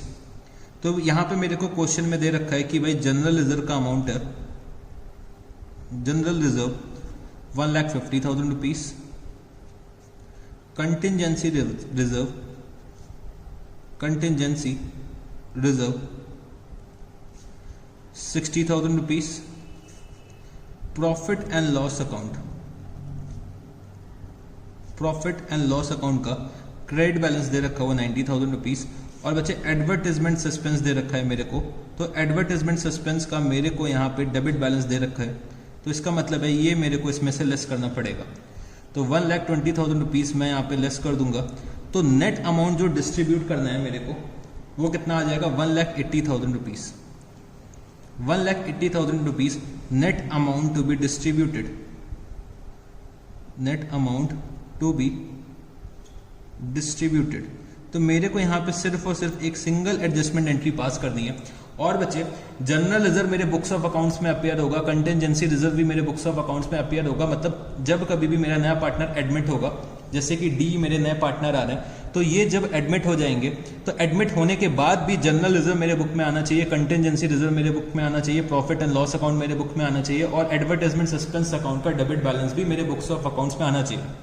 ऐसा क्वेश्चन ने दे रखा है कि हमें इनकी बुक वैल्यूज को अफेक्ट करना ही नहीं है। तो अब मेरे को यहाँ पे एक सिंगल एडजस्टमेंट एंट्री पास करनी है, तो सिंगल एडजस्टमेंट एंट्री पास करने के लिए मैं यहाँ पे क्या करूंगा, मैं अपने सैक्रिफाइसिंग पार्टनर को क्रेडिट कर दूंगा। तो मेरा सैक्रिफाइसिंग पार्टनर कौन है, ए है, तो मैंने यहाँ पे लिखा टू एज कैपिटल अकाउंट। और बच्चे जो भी पार्टनर्स गेन करेंगे वो किसको पे करेंगे, हमारे सैक्रिफाइसिंग पार्टनर को, तो एंट्री क्या बनेगी, गेनिंग टू सैक्रिफाइसिंग। तो गेन कर रहे हैं बच्चे सी यहाँ पे, तो मैंने यहाँ पे लिखा सी इज कैपिटल अकाउंट, और बच्चे D is capital account. B ना तो गेन कर रहे हैं और ना ही सैक्रिफाइस कर रहे हैं, तो बी का यहाँ पे कोई भी इन्वॉल्वमेंट नहीं होगा। तो मैंने यहाँ पे लिखा C is capital account debit, D is capital account debit. तो भाई सी जो पे करेंगे वो कितना पे करेंगे, 1,80,000 का 2/10, सी गेन कर रहे हैं 2/10, तो 2/10 सी पे करेंगे। 1/10 डी गेन कर रहे हैं, तो डी 1/10 पे करेंगे 1,80,000 का, और टोटल ए ने कितना सेक्रीफाइस करा है, तो ए को उतना ही मिल जाएगा, तो 3/10। तो अगर मैं इसको सॉल्व करता हूं तो ये आ जाएगा 36,000, ये आ जाएगा 18,000, और ये आ जाएगा 54,000 रुपीज। ठीक है जी, ये कितना आ जाएगा 54,000 रुपीज। तो यहाँ पे क्वेश्चन में दे रखा था कि जो हमें एडजस्टमेंट एंट्री पास करनी है वो बच्चे पार्टनर्स के करंट अकाउंट से पास करनी थी। तो यहाँ पे गलती से हम लोगों ने कैपिटल लिख दिया, तो यहाँ पे लिख लेना C is current account, D is current account, और बच्चे ए इज करंट अकाउंट। हम लोगों ने गलती से क्या करा, कैपिटल अकाउंट से एंट्री पास कर दी है। क्वेश्चन में मेरे को बोल रखा है कि हमें जो सिंगल एडजस्टमेंट एंट्री पास करनी है वो हमें करंट अकाउंट से पास करनी है। तो मैंने यहाँ पे सी के करंट अकाउंट को डेबिट करा, डी के करंट अकाउंट को डेबिट करा, और बच्चे ए के करंट अकाउंट को क्रेडिट कर दिया। तो हम लोगों ने यहाँ पे एडजस्टमेंट एंट्री पास कर दी है। तो मैं यहाँ पे नरेशन भी लिख देता हूँ, being adjustment entry passed, being adjustment entry passed. तो हम लोगों ने क्वेश्चन नंबर 73 का जी पार्ट भी कर लिया। ठीक है जी। तो जब कभी भी हम लोगों को अपने रिजर्व्स को कंटिन्यू करना होगा अपने बुक्स ऑफ अकाउंट से, मतलब जब कभी भी हमारे फर्म का रिकॉन्स्टिट्यूशन होगा, जब कभी भी हमारे फर्म में एक नया पार्टनर आएगा और हमें अपने रिजर्व्स को कंटिन्यू करना है, हमें अपने रिजर्व्स को कंटिन्यू करना है बुक वैल्यू पे, तो मैं क्या करूंगा, मैं अमाउंट निकाल लूंगा कि भाई मेरे को कितना अमाउंट डिस्ट्रीब्यूट करना है। तो भाई मेरे को 1,80,000 रुपीज का प्रॉफिट डिस्ट्रीब्यूट करना था, तो जो भी पार्टनर सेक्रीफाइस करेंगे उनको मिल जाएगा, और जो पार्टनर्स गेन करेंगे वो उनको पे करेंगे। तो पार्टनर को कितना मिलेगा बच्चे, जितना भी अमाउंट डिस्ट्रीब्यूट होना है उसको हम लोग मल्टीप्लाई किससे कर देंगे, उनके सैक्रिफाइसिंग रेशियो से या फिर गेनिंग रेशियो से। तो यही चीज हम लोगों ने, याद करो, मेमोरेंडम रिवैल्यूएशन में भी करी थी कि हम लोगों ने पहले क्या करा था, प्रॉफिट निकाला था। प्रॉफिट जो भी आ गया, प्रॉफिट हम लोग डिस्ट्रीब्यूट कर रहे थे। तो जो भी पार्टनर्स गेन कर रहे थे वो बच्चे पे किसको कर रहे थे, हमारे सैक्रिफाइसिंग पार्टनर को। ठीक है जी। अगर यहाँ पे लॉस आ रहा होता तो बच्चे हमारे सैक्रिफाइसिंग पार्टनर हमारे गेनिंग पार्टनर्स को पे करता, तो वो बच्चे मेरा क्या हो जाता, एक अपोजिट इफेक्ट हो जाता, मतलब मेरे को अपोजिट जनरल एंट्री पास करनी पड़ जाती। तो यहाँ पे बच्चे मेरा जो ये रिजर्व्स का टॉपिक था वो यहाँ पे खत्म हो चुका है। हमारा रिजर्व्स का टॉपिक जो था बच्चे वो इतना ही था, वो हमारा यहाँ पे आज खत्म हो जाता है। तो मेरे को जो भी आपको इंडिविजुअल एडजस्टमेंट्स करानी थी, जैसे कि मेरे को आपको कराना था कि भाई न्यू प्रॉफिट शेयरिंग रेशियो कैसे कैलकुलेट कराते हैं, वो मैंने आपको सिखा दिया। सैक्रिफाइसिंग रेशियो कैसे कैलकुलेट करते हैं वो भी मैंने आपको सिखा दिया। गुडविल का वैल्यूएशन कैसे करते हैं वो भी मैंने आपको सिखा दिया। गुडविल का अकाउंटिंग ट्रीटमेंट कैसे करना होगा वो भी मैंने आपको सिखा दिया। और बच्चे हम लोगों ने रिवैल्यूएशन और रिजर्व के बारे में भी आज सीख लिया। तो मेरे इंडिविजुअल एडजस्टमेंट्स जो थे आज हमारे खत्म हो चुके हैं। तो मेरे को 5 लेक्चर्स लग गए इंडिविजुअल एडजस्टमेंट्स कंप्लीट करने में। अब बच्चे हम लोग अपने नेक्स्ट लेक्चर से फुल फ्लेजेड क्वेश्चंस में आ जाएंगे और फुल फ्लेजेड क्वेश्चंस में हम लोग इन सारे एडजस्टमेंट जो अभी हम लोगों ने 5 लेक्चर्स में पढ़े हैं उसका एप्लीकेशन करेंगे फुल फ्लेजेड क्वेश्चंस पे। तो अभी तक हम लोग इन सबको इंडिविजुअली देख रहे थे। जब ये सब मिक्स होके मेरे को फुल फ्लेजेड क्वेश्चंस में आएंगे तो बच्चे हम लोगों को बहुत मजा आएगा क्वेश्चन सॉल्व करने में।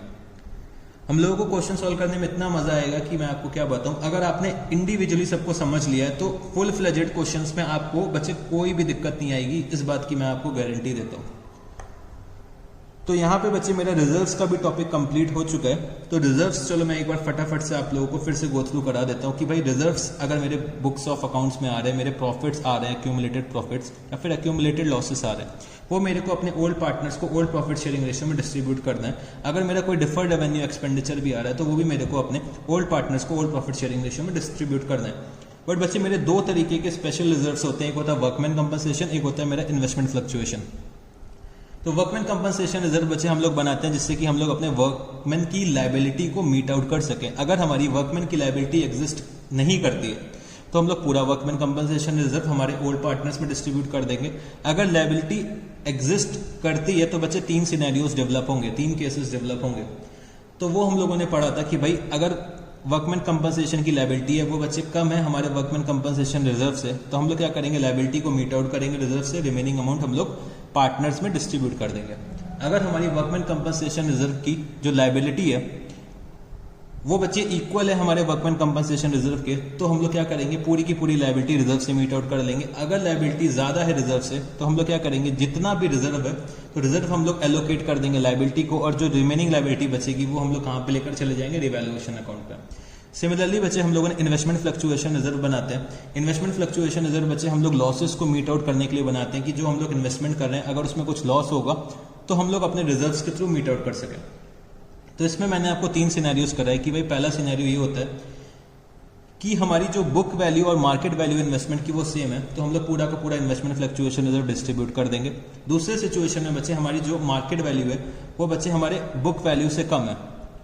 तो जब कभी भी मार्केट वैल्यू बुक वैल्यू से कम होगी तो बच्चे 3 केसेस अराइज होंगे। तो पहला केस क्या होगा, fall in value is less than investment fluctuation reserve. अगर fall in value is less than investment fluctuation reserve मतलब जितना फॉल है हमारे इन्वेस्टमेंट्स की वैल्यू में वो हमारे इन्वेस्टमेंट फ्लक्चुएशन रिजर्व के अमाउंट से कम है, तो हमें क्या करना पड़ेगा, अपना फॉल मीट आउट करना पड़ेगा रिजर्व से, और जो रिमेनिंग अमाउंट बचेगा हम लोग अपने ओल्ड पार्टनर्स में डिस्ट्रीब्यूट कर देंगे। फिर बच्चे केस सेकंड में क्या अराइज होता है कि मार्केट वैल्यू में जो फॉल है वो बच्चे इक्वल है, when fall in value is equal to investment fluctuation reserve. तो पूरे के पूरे फॉल को हम लोग मीट आउट किससे करेंगे, इन्वेस्टमेंट फ्लक्चुएशन रिजर्व से। अगर fall is greater than, when fall in market value is greater than investment fluctuation reserve, तो भाई जितना फॉल हम लोग मीट आउट कर सकते हैं इन्वेस्टमेंट फ्लक्चुएशन रिजर्व से वो हम लोग मीट आउट करेंगे, और रिमेनिंग हम लोग कहाँ पे लेकर चले जाएंगे, रिवैल्यूएशन में। और अगर बच्चे मेरे इन्वेस्टमेंट की वैल्यू इंक्रीज कर जाती है, अगर मेरे इन्वेस्टमेंट की वैल्यू इंक्रीज कर जाती है तो हम लोग पूरा इन्वेस्टमेंट फ्लक्चुएशन रिजर्व डिस्ट्रीब्यूट कर देंगे, और हम लोग इंक्रीज को रिकॉग्नाइज कैसे करेंगे, रिवैल्यूएशन अकाउंट के थ्रू। तो ये बच्चे हम लोगों ने रिजर्व्स का टॉपिक कंप्लीट कर लिया। तो बस आपको क्वेश्चन नंबर 73 एक बार खुद से पूरा का पूरा सॉल्व करना है, तो यही आपका होमवर्क रहेगा। तो जब हम लोग नेक्स्ट क्लास में आएंगे तो बच्चे हम लोग फुल फ्लेजेड क्वेश्चंस पे आएंगे। फुल फ्लेजेड क्वेश्चंस हम लोग सॉल्व करना सीखेंगे नेक्स्ट क्लास से। तो आज के लिए बच्चे हम लोग इतना ही रखते हैं, फिर हम लोग मिलते हैं अपनी नेक्स्ट क्लास में।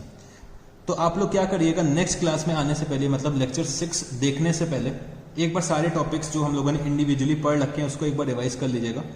New profit sharing ratio, sacrificing ratio, goodwill, revaluation और रिजर्व एक बार रिवाइज कर लिएगा, जिससे कि क्या होगा, जब आप लोग नेक्स्ट क्लास में आएंगे तो आप लोगों को चीजें बहुत अच्छे से समझ में आएंगी। ठीक है जी, तो इसको आप लोग बहुत अच्छे से रिवाइज करिएगा। हम लोग फिर मिलते हैं अपने नेक्स्ट क्लास में। तो चलो guys, thank you, see you, tata, good night, bye bye.